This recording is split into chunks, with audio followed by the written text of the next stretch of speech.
In the previous lesson, we saw how to slow down brute force attacks or even denial of service attacks by means of rate limiting. But let's say you have an area of your website not intended for users, but rather for administrators or contributors of the site, somewhere you quite simply want to deny any unauthorized requests. A great solution for this is basic authentication, or basic auth.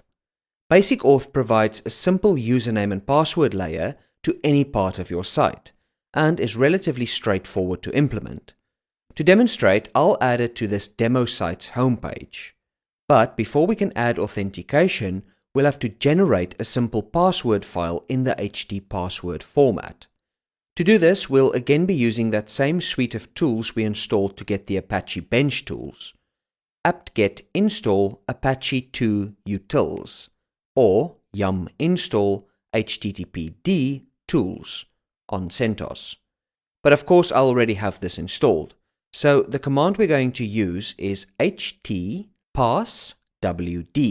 or htpassword, setting a C flag to indicate that we want the generated password written to a file at etc/nginx.htpassword, so a hidden file then with that prefixed dot.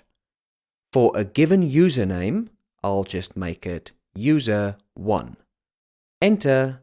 We're prompted for a password. I'll make this no secret. Enter and confirm. Done. Adding password for user1.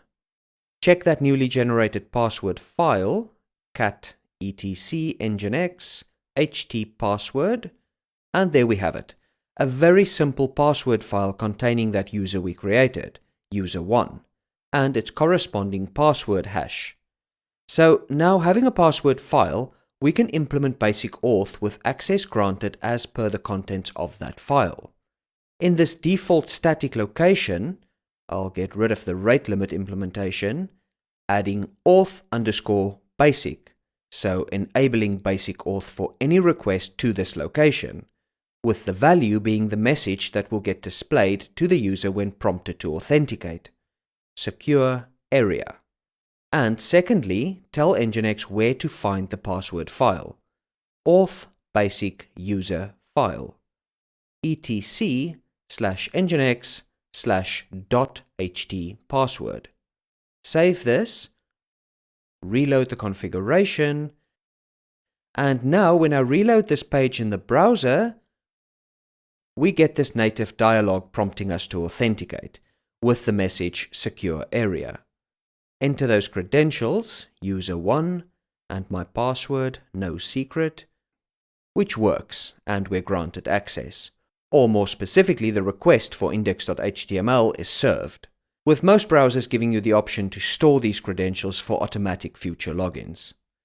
That's all there is to adding basic authentication, and as you can see, this is a quick and easy solution to block off secure areas of your site.